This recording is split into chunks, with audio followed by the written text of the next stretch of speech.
दुनिया में ऐसी कई जगहें हैं जो अपने आप में कई रहस्यों को समेटे हुए हैं और उन्हीं जगहों में से एक है इजिप्ट और वहाँ के पिरामिड्स।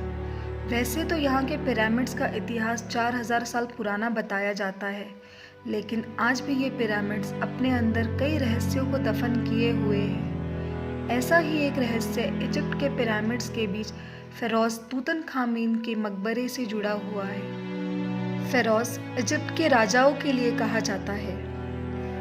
इजिप्ट के फेरो तूतनखामीन के प्राचीन मकबरे की खोज नवंबर 1922 में ब्रिटिश आर्कियोलॉजिस्ट हॉवर्ड कार्टर और लॉर्ड कार्नवान ने वैली ऑफ द किंग्स में की थी। ब्रिटिश आर्कियोलॉजिस्ट और उनकी टीम को मकबरे के बाहर एक प्राचीन शिलालेख मिला जिस पर कुछ लिखा हुआ था।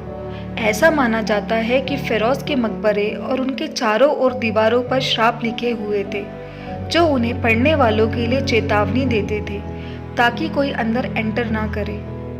ये शिलालेख इजिप्ट की प्राचीन लैंग्वेज में लिखे गए थे जिस पर लिखा था, जो भी फेरोज की नींद में बाधा डालेगा वो खुद अपनी मौत को निमंत्रण देगा। आर्कियोलॉजिस्ट की टीम ने मकबरे की खुदाई जारी रखी और सालों के असफल खोज के बाद 16 फरवरी 1923 को वो तूतनखामीन के मकबरे तक पहुंच ही गए। ये मकबरा करीब 3000 साल पुराना था।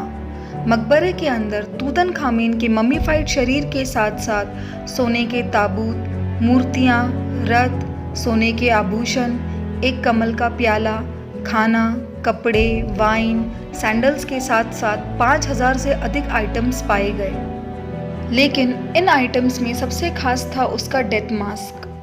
हॉवर्ड कार्टर और लॉर्ड कार्नवान इस ताबूत को अपने साथ रिसर्च के लिए ले गए। इस मकबरे की खोज के बाद हॉवर्ड कार्टर और लॉर्ड कार्नवान पूरी दुनिया में मशहूर हो गए थे। इस सक्सेस को पाने के बाद ब्रिटिश आर्कियोलॉजिस्ट और उनकी टीम उन दीवारों पर लिखे गए शिलालेख की चेतावनी को पूरी तरह से भूल गए और इसी के साथ शुरू हो गया मौत का सिलसिला। तूतनखामीन की मम्मी को रिसर्च के लिए लाने के बाद कुछ महीनों के अंदर ही लॉर्ड कार्नवान की एक रहस्यमय तरीके से मौत हो गई। बताया जाता है कि लॉर्ड कार्नवान को एक मच्छर ने काट लिया था जिससे उन्हें ब्लड पॉइजनिंग हुई और उनकी मौत हो गई। ऐसा कहा जाता है इस घटना के वक्त कायरो शहर की सारी लाइट्स रहस्यमय तरीके से बंद हो गई थी। लॉर्ड कार्नवान तूतनखामीन की मम्मी को छूने वाले पहले व्यक्ति थे। लॉर्ड कार्नवान की मौत के बाद उनके एक फ्रेंड ने तूतनखामीन के मकबरे की जांच की और उसके अगले ही दिन बीमार हो गए और उसी दिन उनकी मौत भी हो गई। 1922 में तूतनखामीन के मकबरे के पहले उद्घाटन के समय मौजूद 13 लोगों की एक एक करके रहस्यमय तरीकों से अजीब दुर्घटनाओं में मौत हो गई थी। इजिप्ट के वर्कर्स का कहना था मकबरे की खोज हॉवर्ड कार्टर के टीम की एक पालतू कैनरी के कारण हुई थी जो तब मारी गई थी जब एक कोबरा सांप उसके पिंजरे में चला गया था। कहा जाता है रॉयल कोबरा तूतनखामीन के मुखौटे के ऊपर रक्षक देवी वारजेट को रिप्रेजेंट करता है जो फेरोज की शक्ति का प्रतीक है। सभी लोगों की मौतों में किसी की भी मौत नेचुरल नहीं लग रही थी, सबकी किसी न किसी बीमारी या दुर्घटना में मौत हो रही थी।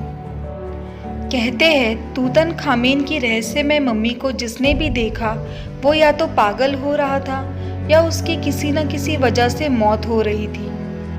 इजिप्ट के राजकुमार अली कामिल के साथ भी कुछ ऐसा ही हुआ था जब वो और उनकी पत्नी दोनों तूतनखामीन की मम्मी को देखने पहुंचे थे, लेकिन घर लौटते ही उनकी पत्नी ने राजकुमार की हत्या कर दी। ऐसा राजकुमार की पत्नी ने क्यों किया उसको खुद भी पता नहीं था। इन घटनाओं के बाद से तूतनखामीन की मम्मी को श्रापित माना गया। हॉवर्ड कार्टर की मांग पर सरकार ने तूतनखामीन की मम्मी को फिर से उसी जगह पर दफना दिया। हॉवर्ड कार्टर और उनकी टीम के फोटोग्राफर हैरी बर्टन की मौत मकबरे की खोज के 16 और 17 साल के बाद हुई।